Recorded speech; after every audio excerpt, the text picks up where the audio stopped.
pole again. Victim of the left arm medium fast of Collins. Stack ball out for 2. Redpath still there on 2 with 2 extras. Australia 8 for 1.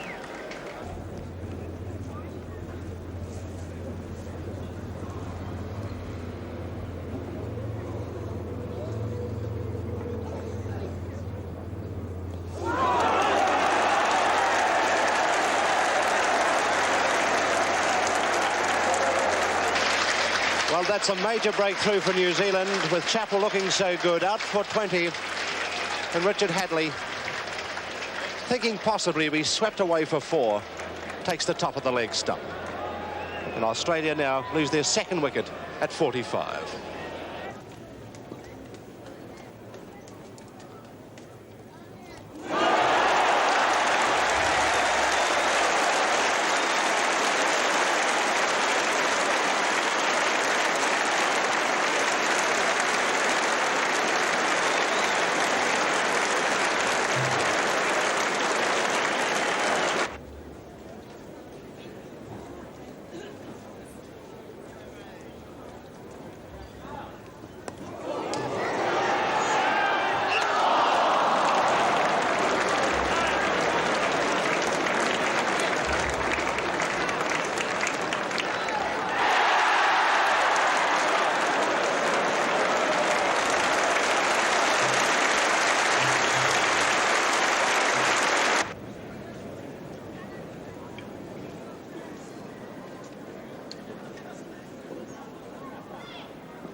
The line of the off stump. Well, 233.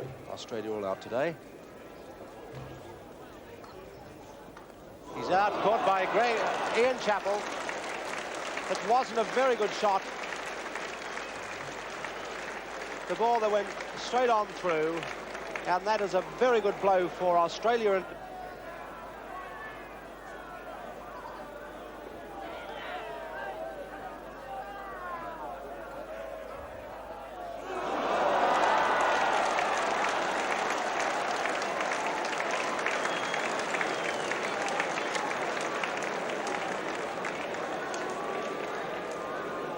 Very good player for New Zealand, and Coney also looks a good player.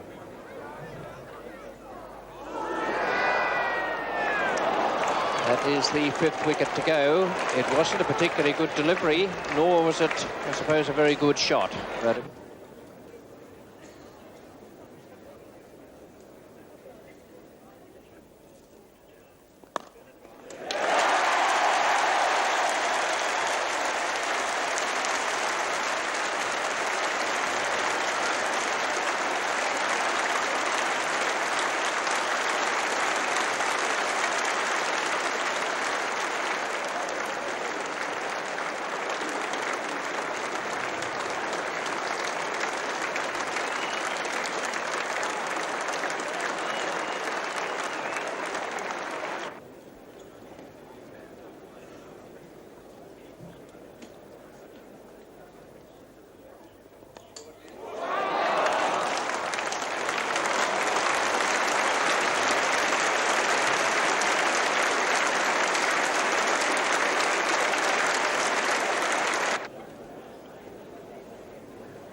Redpath is staying. Howard has taken a catch and he's been given out.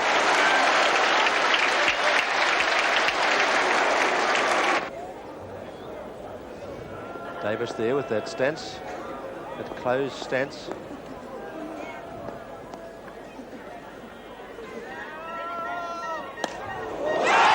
out, he's been caught by Dale Hadley. Condon, should I say.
Situation.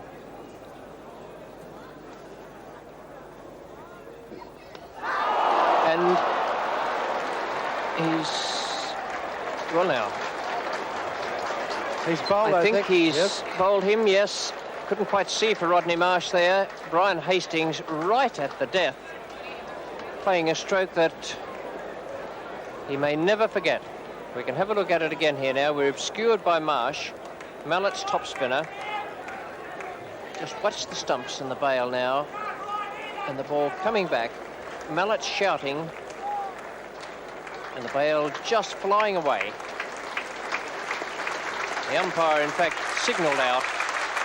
Hastings, a moment of mental aberration right at the end. A brilliant innings from Glenn Turner.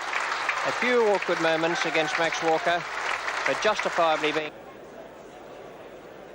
11 o'clock and New Zealand with 51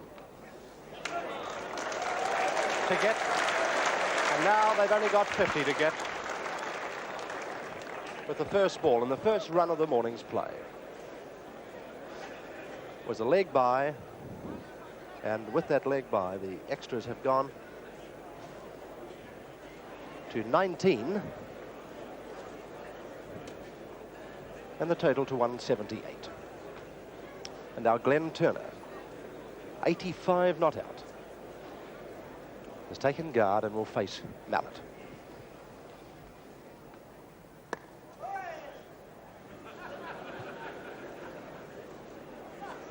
A glorious day here at 11 o'clock this morning, and a sizable crowd to come to see the last stages of this test.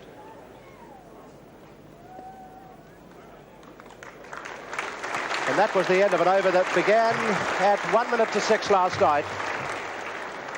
with Mallet bowling Brian Hastings with the 5th ball of the over. Hastings was out bowled by Mallet for 46 when he tried to hit it away through the onside, and New Zealand had lost their 4th wicket. But now Coney, no score, Turner 85. And the new ball just 2 overs away now. So that be interesting to see if Chappell will call for the new ball. He's going to continue this morning with Walker, which would indicate that he will take the new ball for the last attempt to break through the New Zealand batting lineup. The advantages equate both ways, really, because with the new ball it'll be slightly harder and will come off the bat quicker, and there are runs to be picked up, especially off the medium fast bowlers backward of the wicket. So the field placing just won't quite be as attacking possibly as he would like. However, for Coney, it's testing time.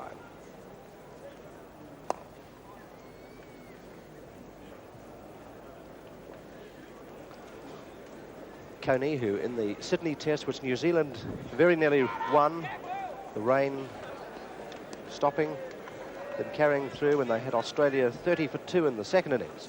Coney made 45 and New Zealand's total of 312.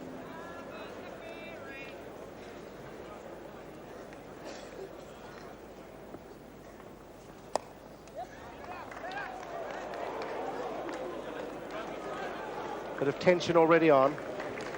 You don't take runs like that to Redpath, especially if they go to the right hand.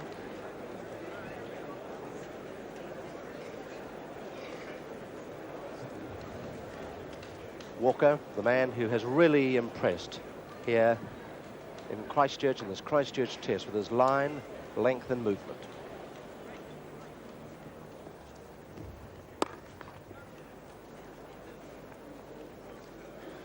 Every run that New Zealand get now to the new ball will be a bonus as well.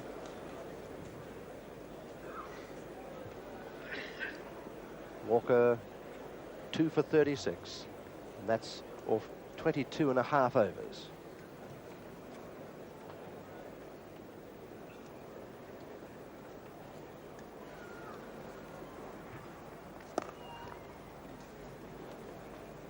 The field placing is interesting for Walker. It's both attacking and run saving. Let's have a look at it. There's 2 slips in the gully on the catching positions behind the wicket, and on the left-hand side, which is the offside, they've got a wideish mid-off and a cover out there. And on the onside, 3 men, one at wideish mid-on, backward square leg and fine leg. Well judged. Not a great deal of movement with this old ball. The breeze is blowing and favouring Walker's in-swing. The wind blowing from left or right at an angle across the pitch.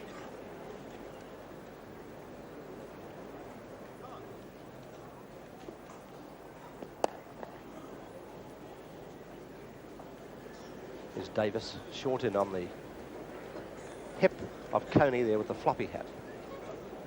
And my word, he did some wonderful things in the field yesterday for Australia at that position, and also in the deep backward point.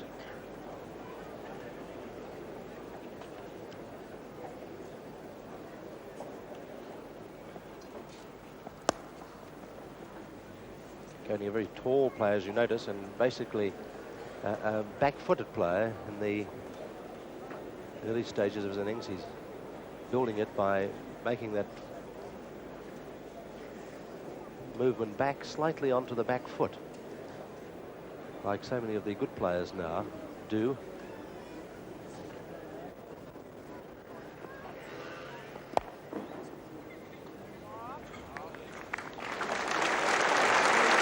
Well, another typically accurate Walker over, and after 23 overs.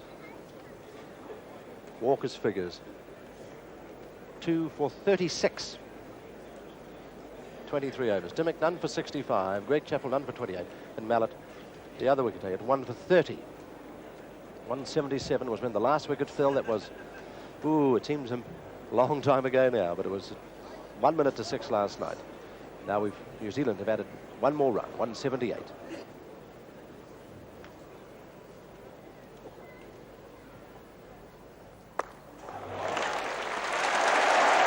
Well, that could be at least 2 runs for New Zealand, could be 3.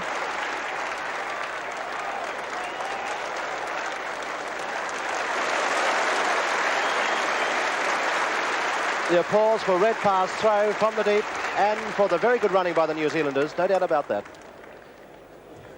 There was definitely 3 on, but it was up to Coney to make ground at this end, and the ball was in Redpath's hands when he started to turn, and away he went, and he made it quite comfortably. There's Chappell just directing Redpath a little bit closer. Wait. The voice there, wait, from Glenn Turner.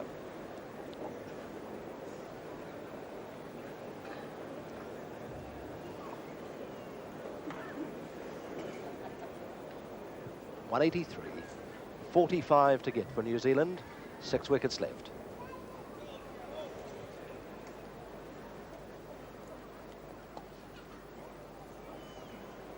And so Walker will bowl his 25th over of this test match with the new ball, and so it's a different ball game now.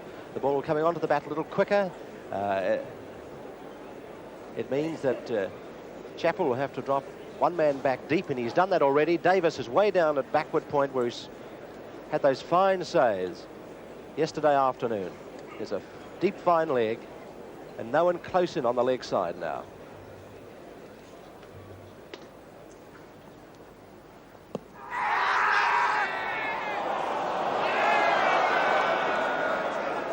Ball was pitching outside the line of the off stump. Let's have a look at it again. Pitching about the off stump and would have gone outside the leg stump. Still well worth an appeal. Good ball from Walker though.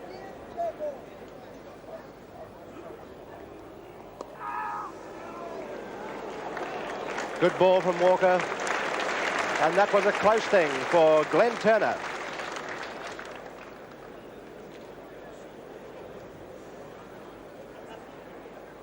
The other big question for New Zealand now is not to get bogged down by accurate bowling so that they stop scoring runs. They must attempt to still keep up the tempo and play their shots.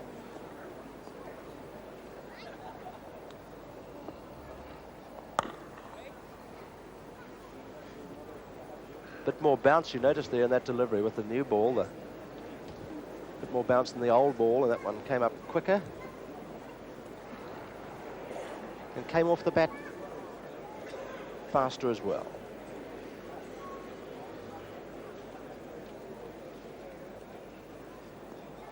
Still 45 away from victory. Greg Chappell, Walters.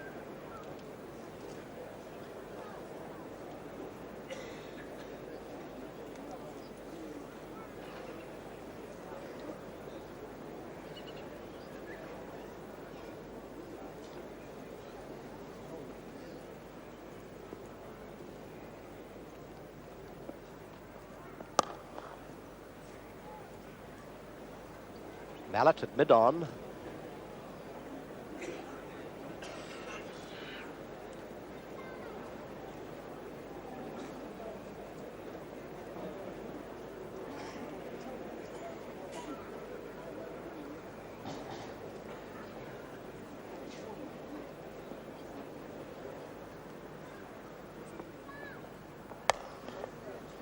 Good line again. This is very, very good bowling, and Ian Chappell could not wish for a better response from the big Victorian than to have him bowling this line with the new ball, bowling to his field, bringing the ball back into the right-hander. And even though he scored now 90, Turner has to watch every delivery and almost got it through earlier this over.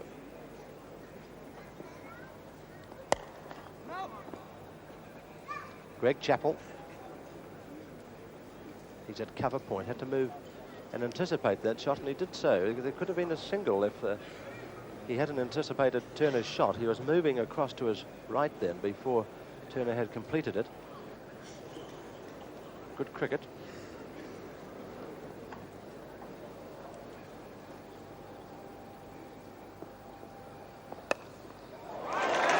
Well, that's helping New Zealand's cause. Dimmick.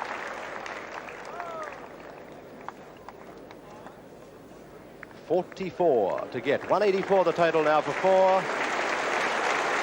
And Turner moves to 91. Only 1 run all off that over. Another good over from Max Walker. It's his 25th over, 10 maidens, and now his figures at 2 for 36. New Zealand going along very nicely this morning. No real alarms. Max Walker the bowler now.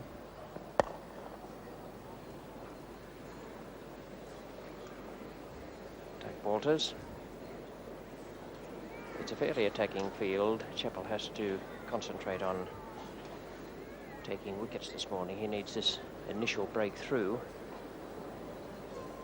but has only 43 runs to play with, and that really is not enough with the batting side having 6 wickets in hand.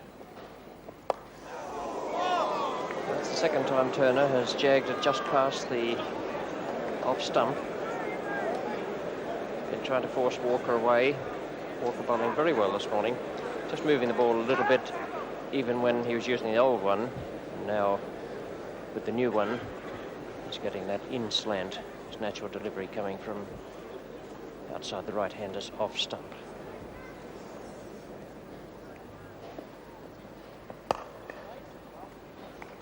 Very O'Keefe.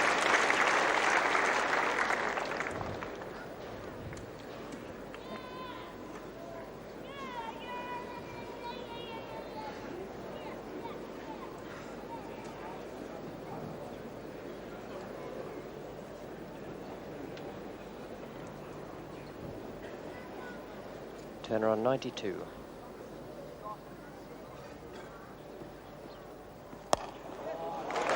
And 2 more there. Good look at the fieldsman. Kearney may look for 3 and will do.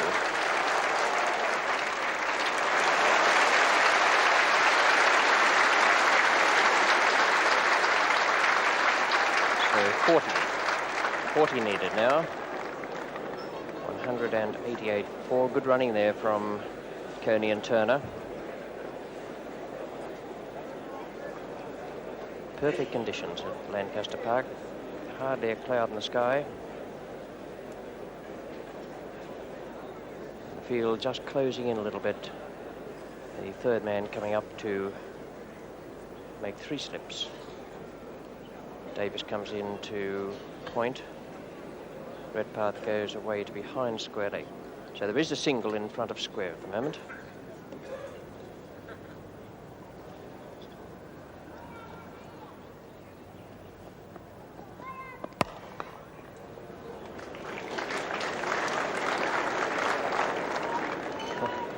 That's rather enthusiastic applause for a defensive stroke. I suppose the fact that Kearney negotiated it safely was the overriding thing. He certainly got well behind it, played it very well. Dimmick again.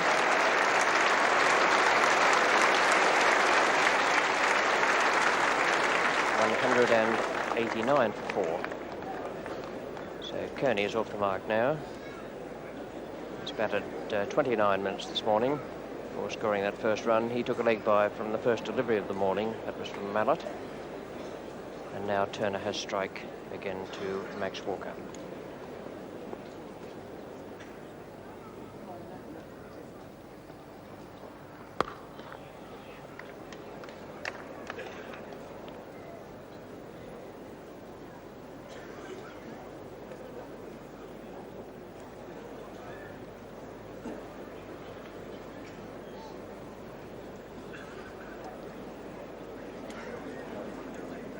Any very slim hope Australia may have certainly lies with Walker. His ability to pick up either of these batsmen with this second new ball. That's too high. Would have gone over the top of the stumps. Jeff Dimmick now. And Kearney is the batsman. And safe for a single. Davis the fieldsman.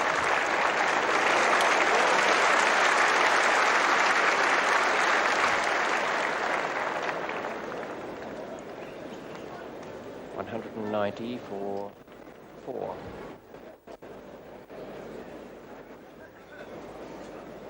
The batsmen only have to pick them up in singles. They don't need to do anything at all sensational.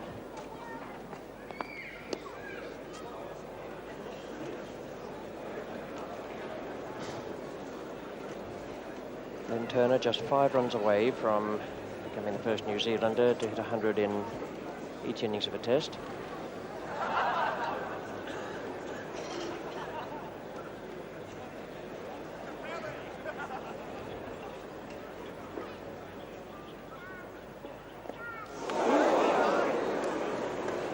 Well, that's the sort of delivery the Australians need. They need Turner to get an edge to one of those waiting slip fieldsmen. It's a very good delivery from Dimmock. It actually swung away from Turner. Didn't just go off the pitch. Beat him in the air first of all and then kept on going.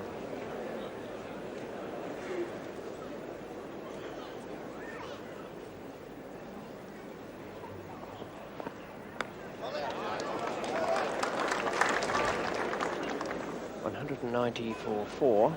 Turner on 95, Kearney 2.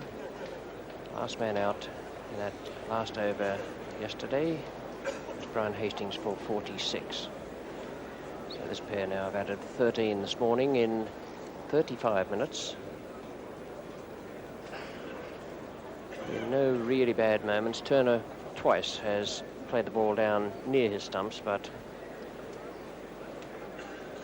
far enough away for the Australians simply to be frustrated without having any great hope of breaking through.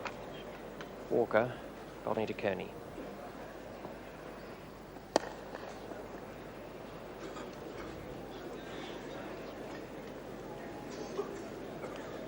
Kearney has a pretty good method.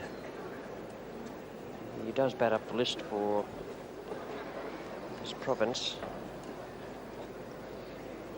Played pretty well in Australia on 3 or 4 occasions. He and Morrison are the 2 big improvers in this New Zealand side.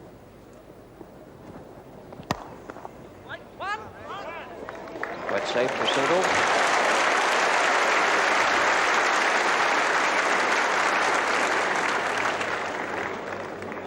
Good running by Kearney. Mallett had been pushed wide at mid-on. He's gone some 15 metres away from the umpire, so there was room for a single once the ball had beaten Walker.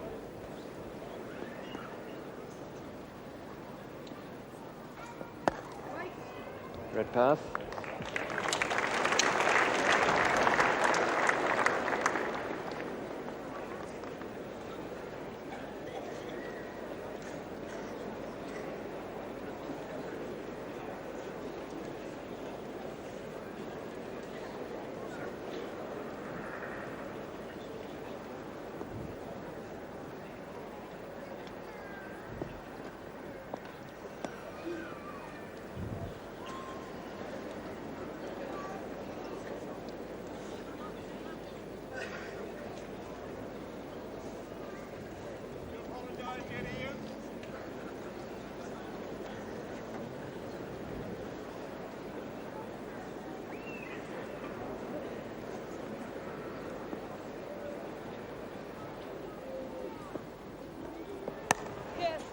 Two there. Dimmock the fieldsman, but Turner will come back. Very nicely played stroke takes him on to 97.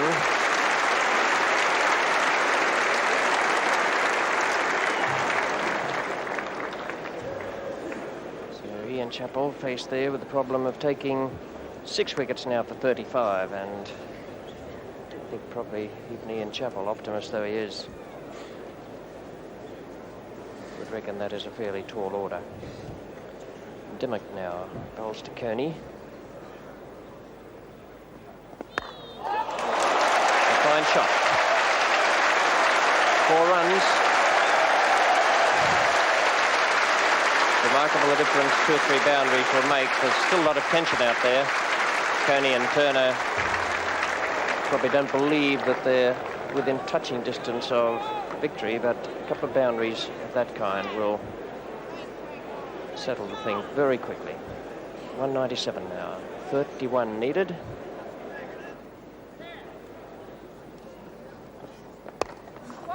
Single there, Redpath.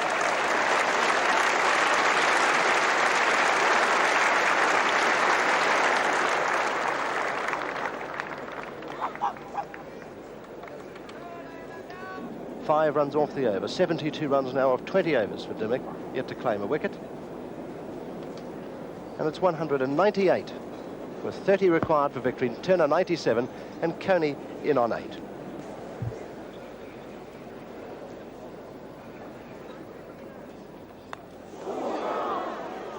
Well, that was inside edge. Wasn't a very good shot, but there's still Coney must be under a fair amount of pressure out there. He played across the line.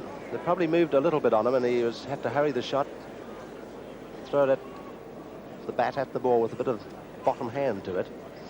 He wasn't quite across to it. It's a better shot. Here's Davis.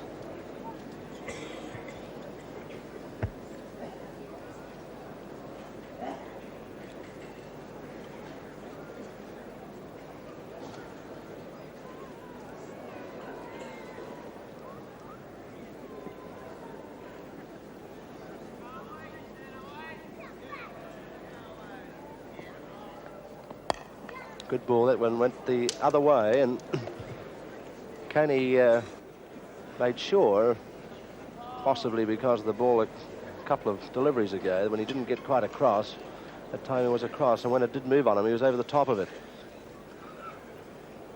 This fellow Walker, who's bowling to him, has come to New Zealand with a big reputation. He's really impressed.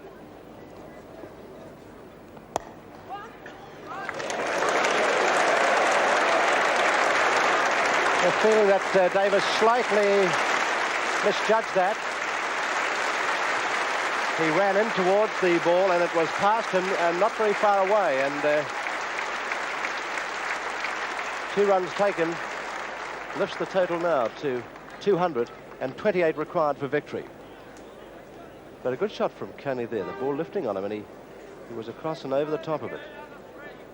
And again now the pressure on Chappell as he moves one of his slips away to point. Good ball, the slower one that time. And it swung fairly late. So after that shot from Coney, 2 balls ago, there's only 2 slips now in a gully to Walker's bowling. And Greg Chappell is out at point. Very square on the offside. Nice shot.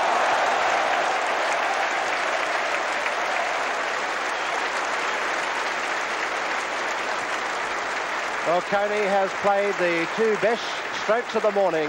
One off Dimmick off the back foot, and that really was a lovely shot. He was in behind it. The timing was there. It's a good indication of the way, with this little bit of experience, the way Coney has improved. Australian tour has done him the world of good. Again, making sure he's over across that to that off stump. So if the ball does go straight through, or that one that does move away, he's in a position to let it go and cover his stumps, and also if he can play it. Well, the total is 204 now, 24 required. And the buzz that started at 11 o'clock when the umpires came on is still with us here at Lancaster Park from the big crowd.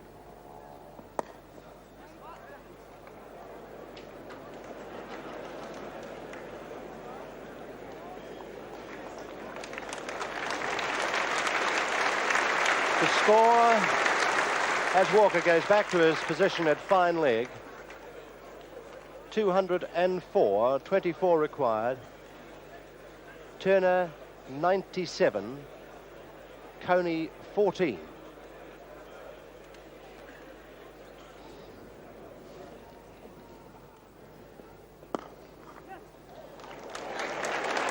Redpath. 98 for Turner. Good response from Coney to Turner's call that time. We were talking the other day about the level nature of Turner's eyes when he's facing the bowler. It's a lovely picture of him here, a real classic of grip, stance and balance.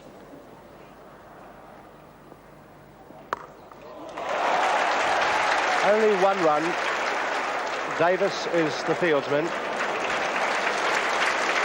Pretty good throw from that young fellow. All the nines, 99. And it's 206 now. 22 needed, and that fella there needs one run to really make possibly the greatest contribution in this game than anyone else. Hit him on the shoulder, and he's been caught behind. The umpire ruling, I think, that occasion that the ball came off the glove. Well, there's the slow motion replay. The ball is short, lifting. He turns his back.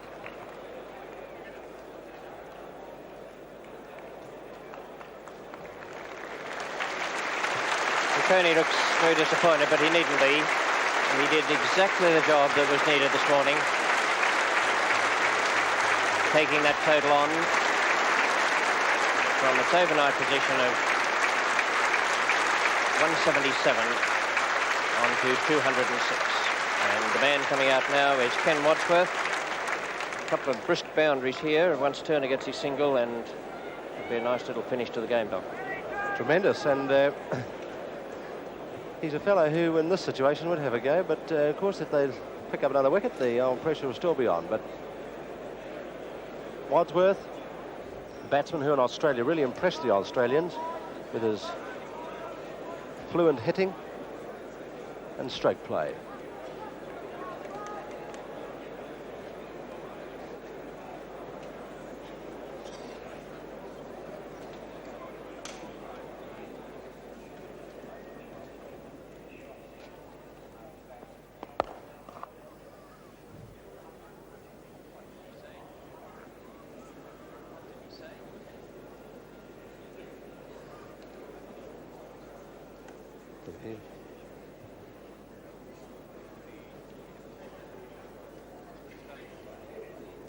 Turner, one away from his century. Chappell moving his field, keeping it tight. Turner will still have to work for this run. This is Dimmick.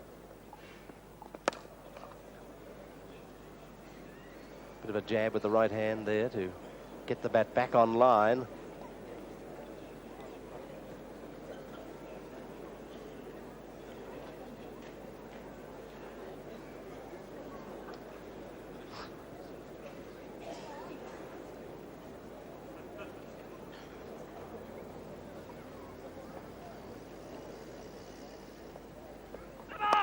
Well, there it is.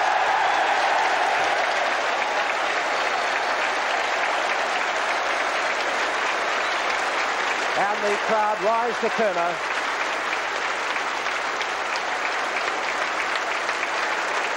Has written himself in the history books today.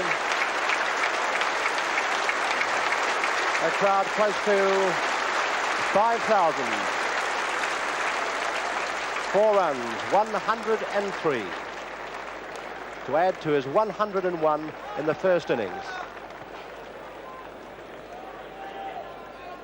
And Turner now wants to concentrate and get back because he's got the game to be won. The no-ball call was just a shade earlier, and he was able to punch that one away.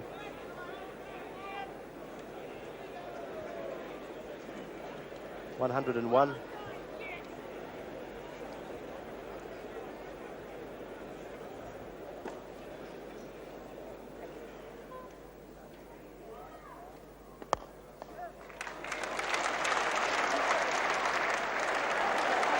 Good running by the New Zealanders again. Redpath's throw was good. But the running between the wickets just a little bit better. And Turner saw Redpath, had a quick glance at him and was away very quickly, and Wadsworth was scampering. It was Turner who had to get home, though.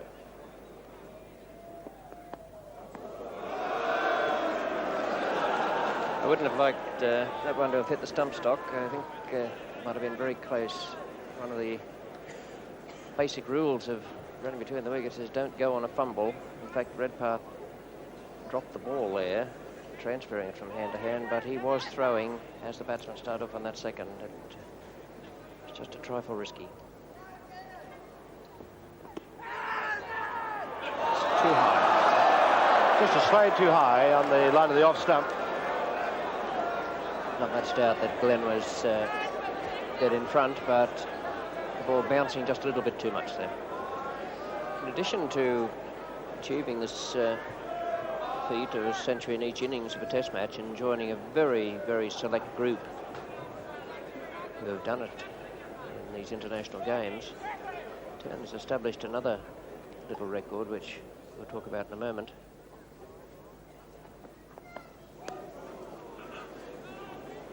There's never been a test match played where a batsman has made a century in each innings where there have been so few runs scored.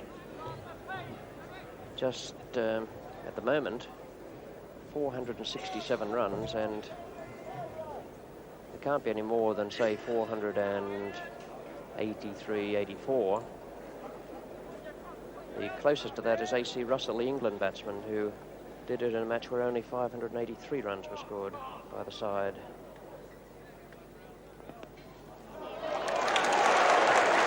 Walker's trying to get to it.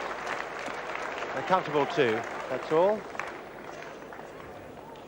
The signal is the leg by, but it's all runs on the grand total for New Zealand as they move now to 214, so 14 runs required now, and that's the end of Dimmock's over as we come to drinks with Turner 105 and Wadsworth yet to score. It's 214 for 5.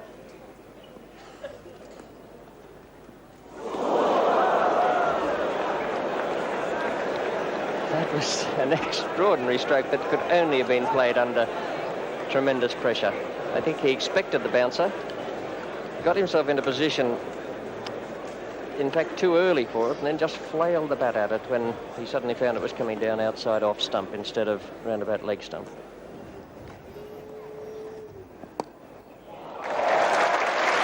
Dimmock, the man at fine leg.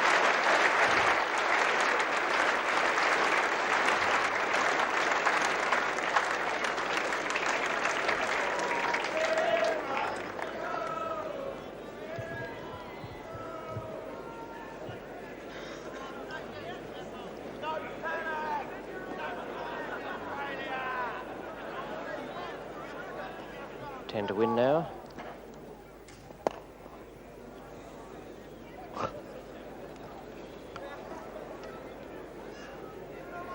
Still 5 wickets in hand. The other batsmen listed are R.J. Hadley, D.R. Hadley, Howard and Collins.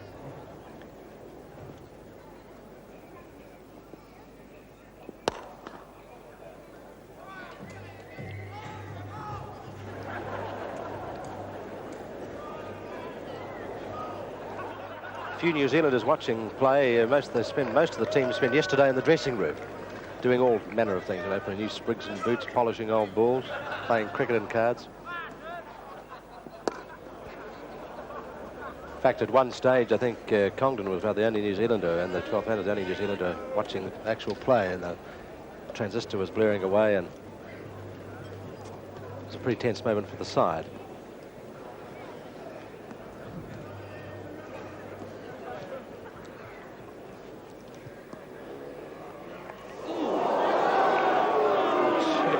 Head. That's the problem of not keeping your eye on the ball. A fellow who just puts his head down and doesn't watch where the ball's going. Wadsworth normally just moves out of the road and evades the ball, watches it go through. That time he just bent his head, hit him on the back of the head and bounced away. Seems to be quite all right. chewing away. His jaw's working anyway.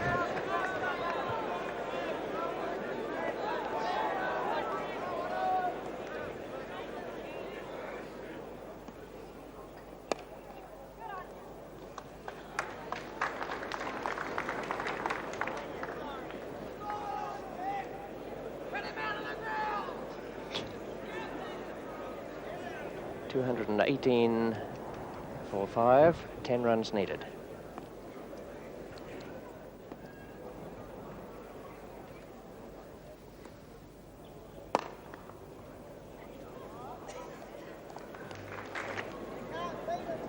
Although Turner, the New Zealand opening batsman, has made 200s in the one match, the Australian opening combination is not doing all that well. Redpath has done very well in the 2 tests played, but Stackpole is having a runabouts. Will be leg byes.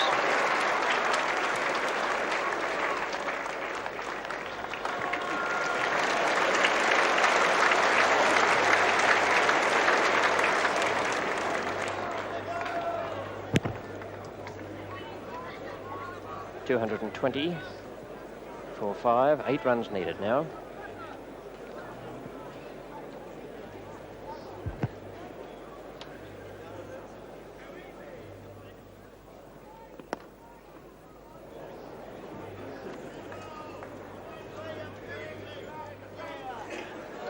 Turner's had amazing 10 months or so of cricket. He scored 1,000 runs in May in the last England season. Averaged something like 74 for his county when he came back. And was top of the first-class averages in England with 67.11, scoring 2,400 runs in England. Scored there. It's not very often that the bowlers have got an LBW decision with the batsman playing forward in this game. Although that one came inside Turner's forward prod. There's enough doubt in the umpire's mind for him to give the shake of the head rather than the nod.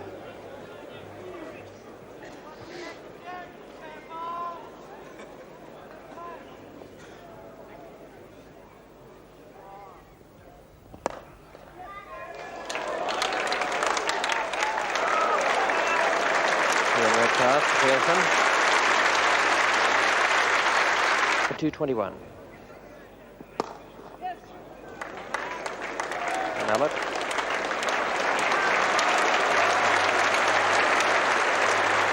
.222 for 5, 6 needed.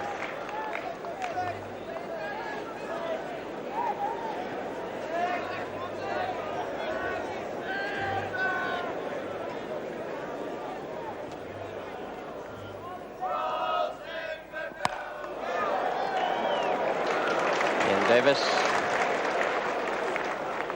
Either side of Ian Davis, just by a couple of yards, and it would have been through to the boundary. The ground is very fast this morning. It's dried out day by day after that rain at the start of the match.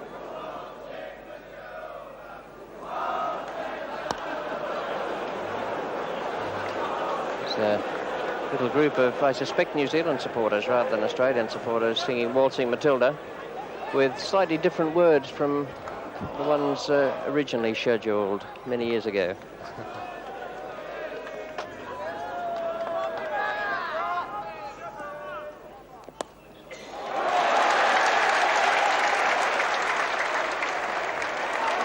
Bad feeling from Dimmock allows Wadsworth through for the 2. Takes the total now to 224 for 4. Just 4 needed, and to take you through what should be a moment of great celebration, Doc Williams. Thank you, Richie. Richie Benaud. Still Wadsworth. Last New Zealand Test victory was 14 tests ago in Lahore, 1970, when they won by 6 wickets. It was a pretty good 8-month period at that stage for New Zealand cricket, because they beat the West Indies, a big, strong West Indian side that made a full tour of New Zealand in 68-69. They beat the West Indies by 6 wickets at the Basin Reserve, and then went on to beat India and Pakistan overseas, and led on to the overseas tour. So since then it's been without success, although on a couple of occasions in England last year there was times when the matches were going their way. Perhaps the most significant was that great fight back when they nearly scored the 485 to beat England.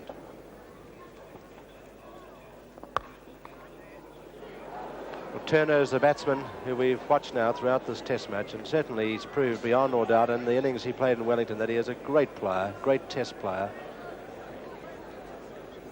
He, in fact, I'm sure will rewrite the New Zealand cricket record book. His concentration is tremendous and his technique as good as any opener in the world today. Just the one run. Ashley Mallett down there. 225, 3 to get. And Wadsworth could do it with one hit as the team watch. They're out here today. There's nothing surer than they're going to celebrate for a few hours now. Yesterday they were tucked in the dressing room, didn't dare look. But now they're watching this fellow, Wadsworth.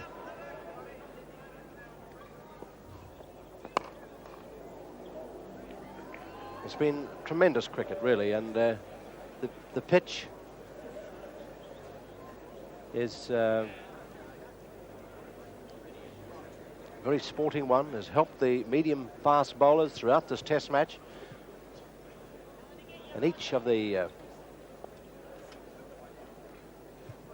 medium-fast bowlers on each side have had their moments in this test match.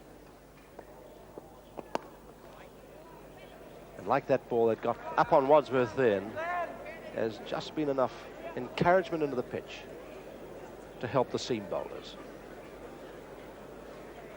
Possibly the difference between the two sides when it comes down to ones and twos is Glenn Turner's two quite magnificent innings. 101. Now at the non-strikers end, watching Wadsworth at 110. Pretty comfortable run. 2 to get, and it would be a fitting close if that fellow there got the 2 runs. Glenn Turner.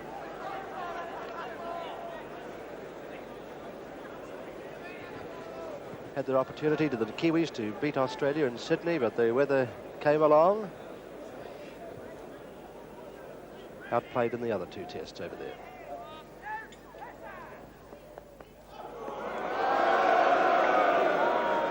Well, if Dimmock plays in the Auckland test, he won't be able to get the ball up that high, possibly. So, as this test comes to a close, he probably enjoy the last couple of bounces he's liable to bowl in New Zealand test cricket. Interesting to see how much bounce there is in the Eden Park wicket, but during this season there hasn't been a great deal.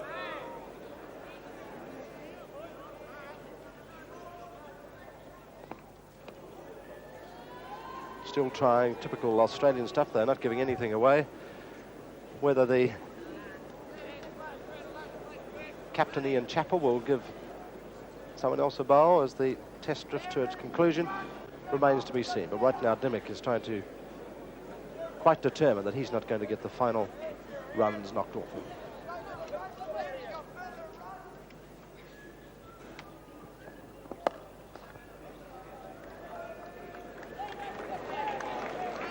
End of the over. Dimmock done for 82. And Wadsworth too, batting here is kept well.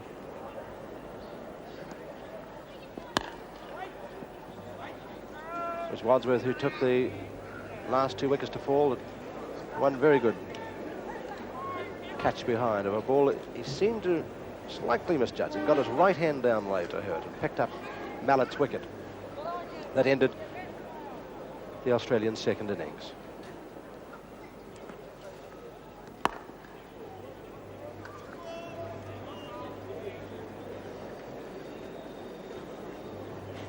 Many times in the test, Australia seemed as if they were going to take charge, but they didn't. There's always something that's happening, and when New Zealand were batting the same. Yesterday, a moment almost of panic for the crowd here at Lancaster Park when New Zealand lost 3 wickets for 11 runs.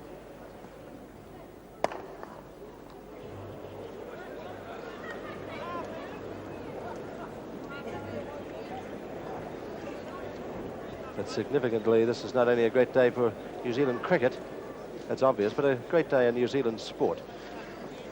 It's good that it's happened here in Christchurch, the scene of the Commonwealth Games. And there it is. The Test match is all over. New Zealand's first great victory over Australia. And Turner, the man who scored the century in each innings, scored over 43% of New Zealand's runs in this Test match.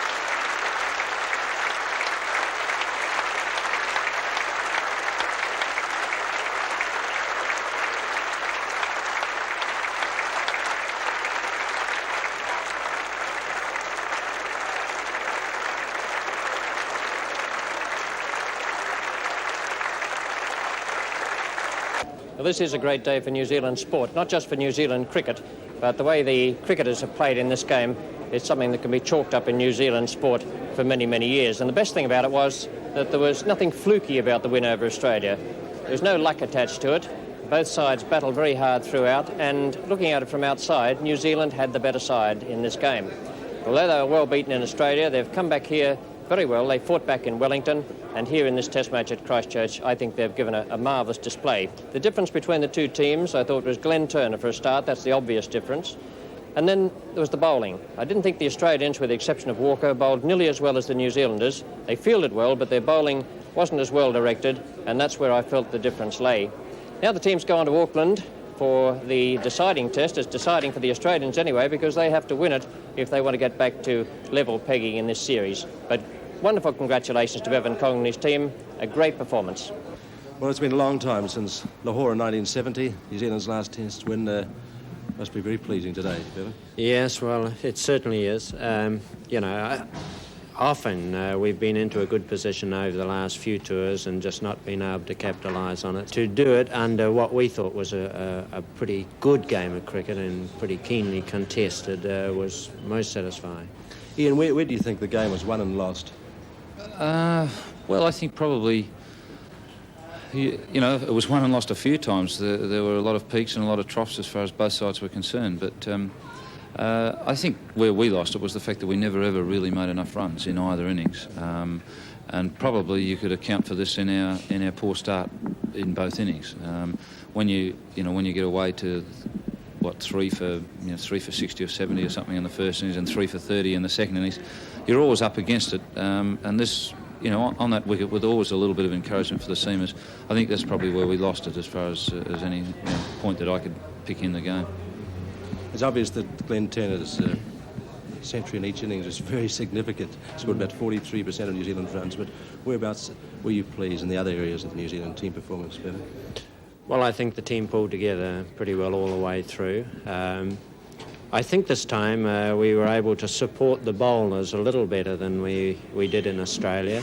Certainly all the quick bowlers bowled particularly well all the way through. To my mind, I thought yesterday morning when we had to capture wickets quickly, and we did, I think that made the difference between sort of winning, struggling to win, and perhaps losing, because another 70 or 80 runs would have given Ian a lot more options to be able to play on. Well, Glenn Turner, looking at the 2 centuries you scored in this Test match here today, the first 100, if we can revert to that for a moment, and that last 15 minutes was like a rugby Test match here with you trying to get to your 100.